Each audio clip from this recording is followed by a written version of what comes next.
İndi isə şagirdlərin çətinlik çəkdiyi qəbul tipli test tapşırıqlarından olan 97 nömrəli test tapşırığına baxırıq.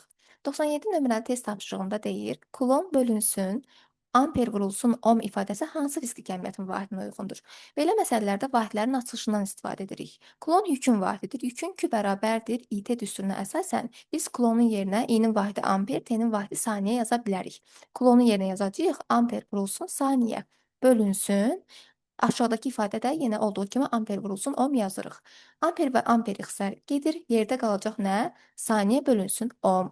Ohm nəyin vahididir? Ohm isə müqavimətin vahididir. Müqavimətin R bərabərdir U bölünsün I düsturuna əsasən ohmun yerinə onun vahidi volt, I-nin vahidi amper yaza bilərik. O zaman olacaq nə? Saniyə bölünsün ohmun yerinə volt bölünsün amper yazdıqca volt aşağıda, amper isə qalxacaq yuxarı.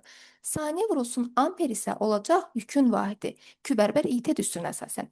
Yəni biz onda yazacağıq ki, yükün vahidi kulon, yəni saniyə vur amperin yerinə kulon bölünsün volt. Bu isə faraddır. Farad nəyin vahididir? Farad tutumun vahididir. S bərabərdir. Q bölünsün O düsturuna əsasən.